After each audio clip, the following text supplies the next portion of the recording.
Salut tout le monde et bienvenue pour une nouvelle vidéo. Aujourd'hui, on va parler de rattrapage de points faibles, de comment entraîner ses points faibles, de si ça vaut le coup de travailler plus ses points faibles que ses points forts, notamment quand on a pas mal d'années d'expérience.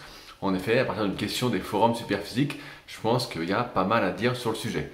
Mais avant de commencer, vous en avez peut-être l'habitude, si ce n'est pas encore fait, je vous invite à souscrire à ma formation gratuite à destination des pratiquants de musculation sans dopage. C'est le premier lien dans la description, où je recense mes meilleurs conseils, ceux que je n'aborde pas dans ces vidéos, que je n'aborde pas dans mes articles gratuits. C'est vraiment mes meilleurs conseils, ceux que j'aurais bien voulu avoir à mes débuts. Ça m'aurait évité peut-être pas mal de blessures, ça m'aurait évité pas mal de pertes de temps. Donc j'ai vraiment tout mis là-dedans, c'est assez long, donc c'est pas du rapide, c'est comme mes vidéos. J'aime bien expliquer, prendre mon temps et vraiment vous faire comprendre la logique qu'il y a derrière. J'ai envie de dire le bon sens, donc si ça vous intéresse, c'est le premier lien dans la description.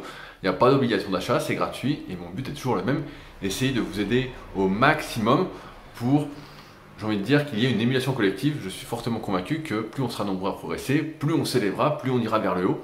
Et donc c'est un moyen pour moi de vous permettre de faire ça. Alors cette semaine, on a reçu une question sur les forums Superphysique. Donc je rappelle que pour ceux qui ne connaissent pas, Superphysique c'est le seul et unique site pour les pratiquants de musculation sans dopage qui a été créé en 2009 et dont la genèse date d'il y a 10 ans auparavant, de 99. Et il y a un forum qui sont les derniers forums, on va dire, du web. Et dessus on peut poser ces questions. C'est pour ceux qui veulent vraiment s'entraîner, qui ont des vraies questions et qui veulent être entourés, en tout cas, si ce n'est pas le cas dans la vraie vie, notamment aujourd'hui, ça me paraît un peu compliqué, de personnes qui s'entraînent en musculation.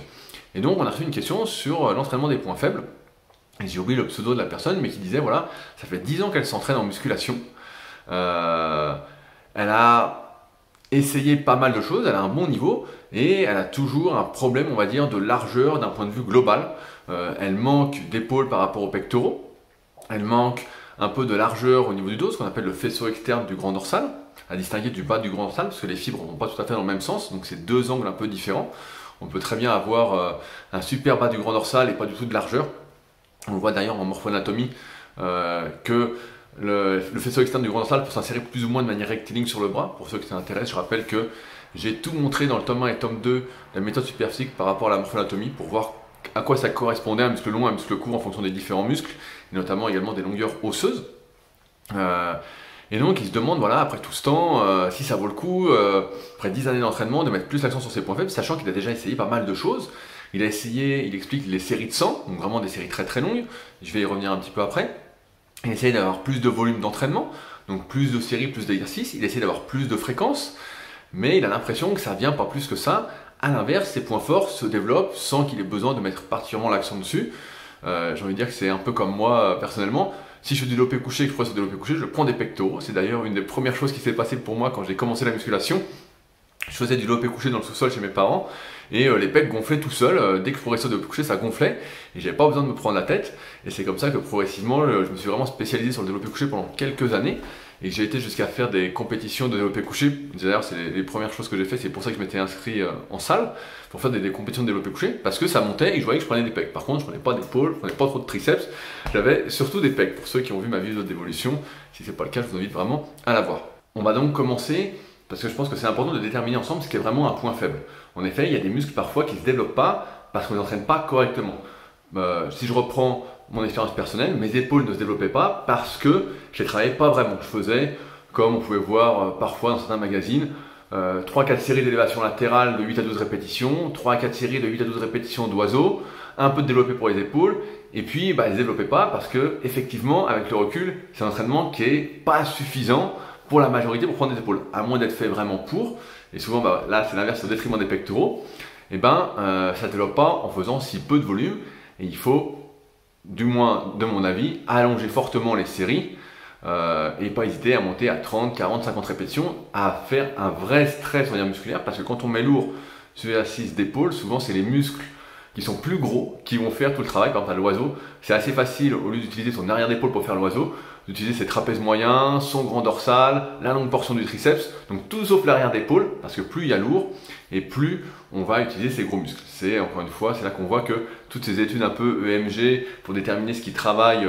chez la majorité sont un peu des conneries, parce que le recrutement musculaire est influencé par énormément de choses. Donc ça, c'est pas un vrai point faible lorsqu'on ne travaille pas un muscle comme on devrait le travailler pour qu'il se développe.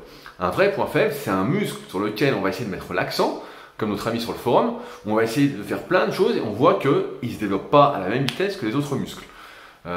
Qu'est-ce qu'on pourrait dire? Les mollets. Voilà, les mollets, c'est un bon exemple. Si vous êtes comme moi, les mollets, vous galérez. Du moins, vous avez galéré quand vous avez voulu essayer de les rattraper.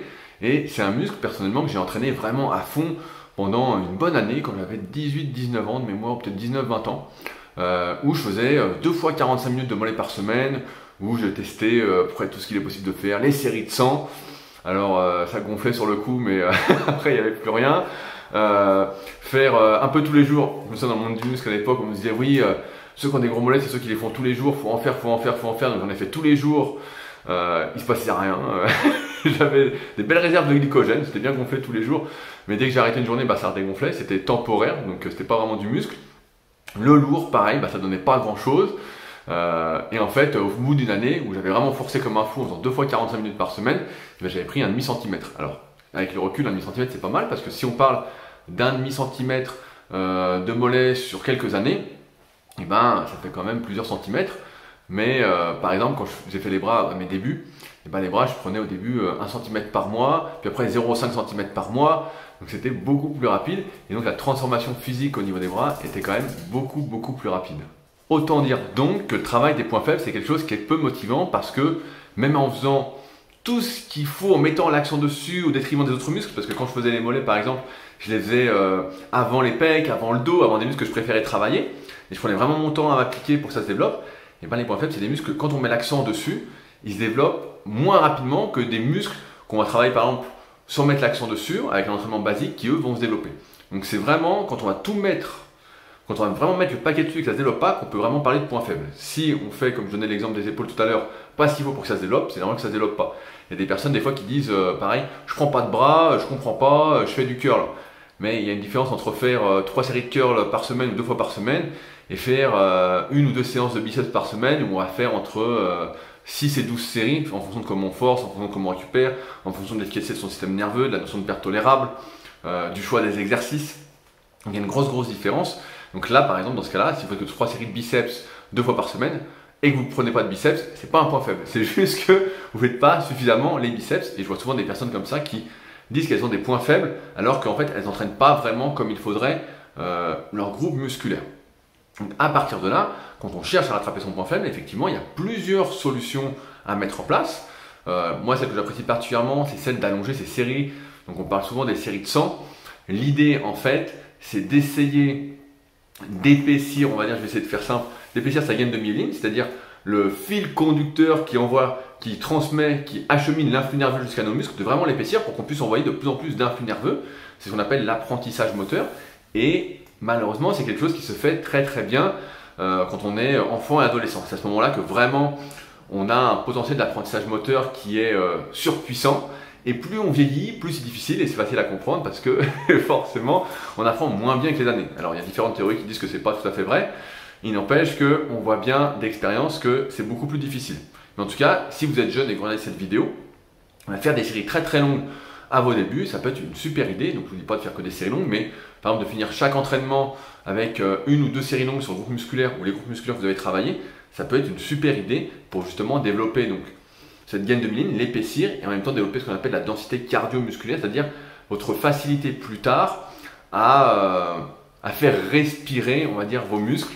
Je pourrais en reparler dans une prochaine vidéo si ce concept vous intéresse, mais c'est quelque chose qui est fortement intéressant parce que je rappelle qu'un muscle qui ne congestionne pas vis-à-vis de ce qu'on fait, sans rechercher particulièrement la congestion, c'est un muscle qui ne se développe pas et quand on n'a pas cette densité cardio-musculaire, on n'a pas assez de mitochondries, on ne sait pas bien les utiliser, on n'a pas un système aérobie suffisamment développé d'un point de vue général et d'un point de vue local, et ça limite fortement le développement musculaire par la suite. Donc ça peut être une idée.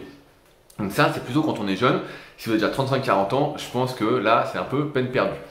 Deuxième point, on peut effectivement augmenter le volume d'entraînement. On peut se dire qu'au lieu de faire 2, 3, 4 exercices dans sa séance, on va en faire plus. Malheureusement, on se rend bien compte, tout un chacun, que lorsqu'on fait plus de volume, et souvent on en arrive à un moment où on n'a plus de force dans l'entraînement et où les séries ne servent plus à grand chose. On est en train de brasser de l'air. Et donc ça, c'est quelque chose non plus que je ne vais pas recommander. Parce que dans ce cas-là, ça va s'apparenter à un entraînement, on va dire, d'aérobie, d'endurance de force. Et on sait très bien que ce n'est pas l'idéal pour prendre du muscle. même si on envisage le rattrapage de points faibles sur le moyen et long terme, avec une première phase dite d'apprentissage moteur, de construction de densité cardio-musculaire, et après la reprise d'un travail plus classique. Donc là, c'est pas quelque chose que je recommande, ça me paraît antinomique et être une perte de temps. L'augmentation de la fréquence, par contre, me semble être une très bonne idée, et pour ce faire, je recommande, j'ai oublié de le dire, mais de ne pas chercher à rattraper ses points faibles si vous débutez la musculation. Entraînez vos muscles comme il le faut et vous progresserez comme il le faut, on va dire, suffisamment bien pendant de nombreuses années. L'augmentation de la fréquence, là où j'en étais, c'est donc ça par contre une excellente idée et ça doit se faire en mettant des priorités dans son entraînement. Quand on a 10 années d'entraînement, souvent on a concentré sérieusement, on a un bon niveau de force sur beaucoup d'exercices et on ne peut plus forcer sur tous les muscles à la fois. On est obligé de mettre en place des priorités, souvent par rapport aux muscles agonistes, c'est-à-dire que les muscles travaillent sur les mêmes exercices. Donc on va imaginer notre exemple sur le forum. Notre ami veut rattraper ses épaules, donc dans ce cas-là, ce qu'il doit faire, c'est moins travailler ses pectoraux, moins travailler ses triceps. Vous le savez aussi bien que moi, c'est beaucoup plus facile de maintenir sa masse musculaire que d'en développer. Donc s'il fait que 1 ou 2 exercices pour les pecs dans la semaine et un exercice ou 2 pour les triceps dans la semaine, sans trop forcer, on va dire en étant à 2 répétitions de l'échec sur ces séries, il va maintenir sa masse musculaire et sa force sur ces groupes musculaires-là, mais il va avoir beaucoup plus d'énergie pour faire ses épaules et donc avoir de la tension, avoir de l'énergie pour les développer. Et ça, c'est une bonne idée. Ça, c'est quelque chose qui est assez dur à mettre en place psychologiquement, mais si vraiment vous souhaitez rattraper vos points faibles et que vous n'êtes plus très jeune, on va dire que vous avez plus de 30 ans, 35, 40 ans, et ben, je pense que c'est la meilleure stratégie de mettre en place des priorités et à partir de ces priorités-là, et ben, d'augmenter la fréquence d'entraînement. Rien ne sert, je pense, d'augmenter le volume si vous n'êtes pas efficace sur les exercices que vous allez rajouter. Maintenant, à la vraie question, faut-il tenter de rattraper ses points faibles quand on a essayé, comme notre ami sur le forum, déjà pas mal de choses sans véritablement de succès? Il explique d'ailleurs dans sa question que, dans son topic, dans son sujet, que sur les mollets ça a un peu mieux marché alors qu'il avait les mollets courts. Et il se demande maintenant si ça a l'intérêt de continuer à essayer de rattraper ses points faibles.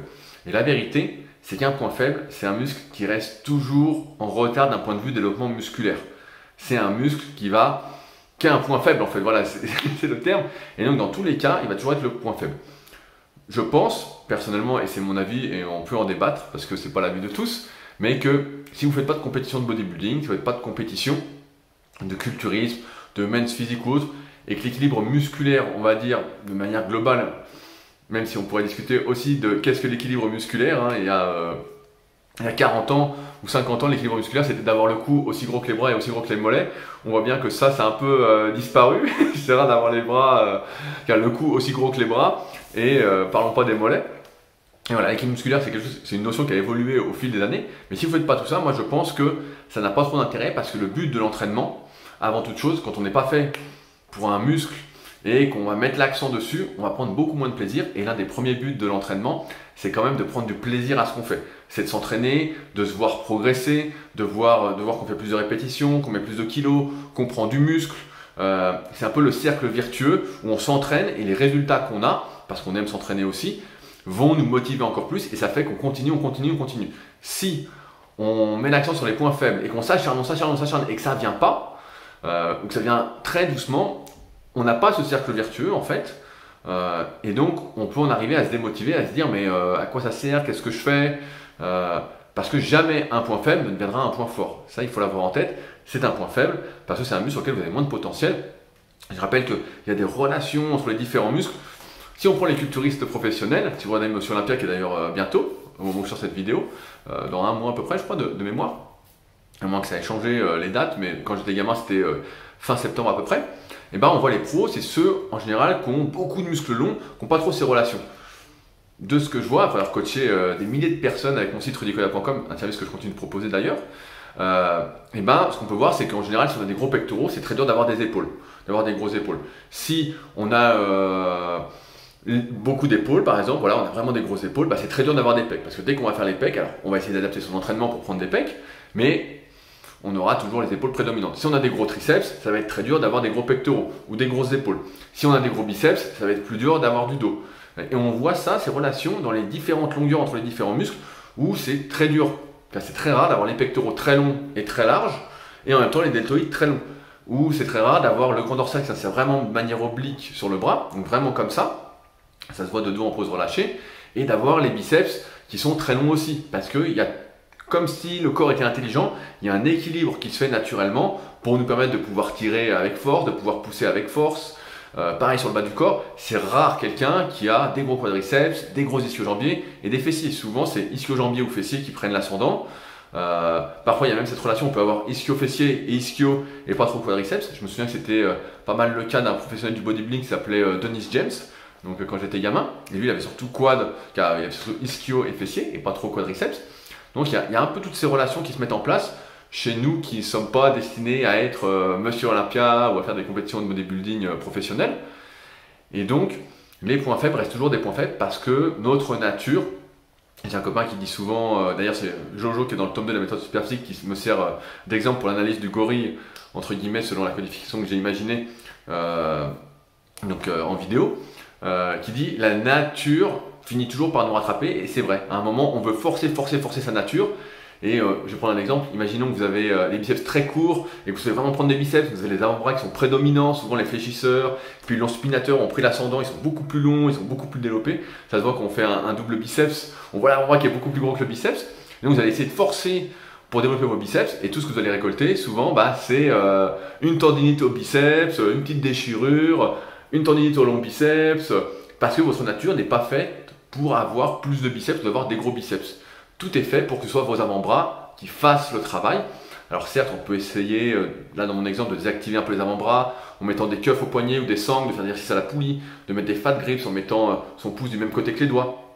On peut essayer plein de choses, mais il n'empêche que si on force trop sur un muscle pour lequel on n'est pas vraiment fait pour qu'il soit gros, on va avoir tendance à se blesser et à avoir des douleurs. Et donc c'est pour ça que je ne vous recommande pas spécialement, surtout si vous avez déjà une dizaine d'années d'entraînement, que vous avez testé déjà pas mal de choses, de continuer cette tentative de rattrapage de points faibles, parce que on connaît tous des personnes, moi j'en connais plein, ça fait 10-15 ans qu'elles s'entraînent, 20 ans parfois, et elles ont toujours les mêmes points faibles. Et moi j'ai toujours les mêmes points faibles, j'aurai jamais des gros mollets, parce que déjà je prends pas de plaisir à les entraîner vraiment, et que prendre 0,5 cm par an en forçant comme un malade 2 fois 45 minutes par semaine, c'est pas un truc non plus qui me fait plaisir et que je vais pas refaire. Donc voilà. Et par contre il y a des muscles qu'on entraîne, on voit que ça gonfle.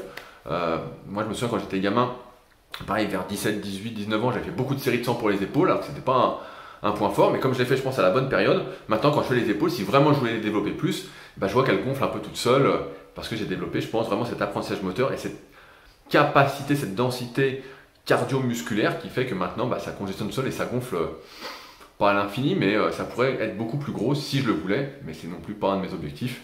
Je préfère progresser au pec et au dos, et ça m'amuse beaucoup plus. Mais voilà. En conclusion, je dirais, ne perdez pas trop de temps avec cette histoire de points faibles, entraînez-vous, faites-vous plaisir, faites-vous du bien, soyez dans ce schéma positif. Certes, il faut travailler vos points faibles quand même, mais je ne vous recommande pas d'essayer de mettre l'accent vraiment dessus. Si vous avez déjà 35, 40 ans, vous avez déjà pas mal d'expérience en muscu, ou que vous débutez à cet âge-là, si vous êtes très jeune, pourquoi pas, vous pouvez tenter d'essayer de contourner, on va dire, votre génétique, parce que vous en avez encore énormément le pouvoir, mais plus on vieillit, moins on en a le pouvoir, et plus on va être frustré de s'entraîner peut-être pour peu de résultats. C'est pour ça que j'invite toujours à se concentrer sur les bases, à savoir les bons exercices pour soi en fonction de sa morpho-anatomie, les cycles de progression, par exemple avec l'application SP Training, qui est disponible sur tous les stores pour ceux que ça intéresse, je vous invite fortement à la télécharger, pour rajouter des répétitions et des kilos régulièrement sur ces barres, sur ces machines, sur ce que vous faites, et manger suffisamment pour soutenir cette progression, que vous puissiez faire du muscle. Ou à l'inverse, si vous êtes en surpoids, mangez un peu moins que vos besoins, mais doucement pour pouvoir quand même progresser et pas que ça flingue tous vos progrès. Encore une fois, la musculation, se transformer physiquement, c'est un processus de long terme. Il faut aimer ce qu'on fait, et si on n'aime pas ce qu'on fait, ça va pas trop marcher. C'est pour ça que l'entraînement des points faibles, quand ça vient pas, quand c'est un vrai point faible, c'est pas quelque chose que je me vois conseiller. Voilà ce que j'avais à vous dire pour aujourd'hui. J'espère que j'ai rien oublié, mais comme d'habitude, si j'ai oublié quelque chose, vous souhaitez des précisions, ou vous souhaitez débattre, n'hésitez pas dans la partie commentaires, je lis tout. Je réponds pas souvent, mais ça peut donner lieu à de prochaines vidéos. Si vous avez des questions qui n'ont rien à voir avec cette vidéo, je vous laisse utiliser les forums Superphysique sur www.superphysique.org. Et enfin, tout ce dont j'ai parlé, que ce soit l'analyse morpho-anatomique, les suivis coaching à distance que je propose, ou encore la formation gratuite que je vous invite vraiment à vous procurer, tous les liens se trouvent dans la description. Sur ce, nous on se retrouve la semaine prochaine pour une nouvelle vidéo. Salut!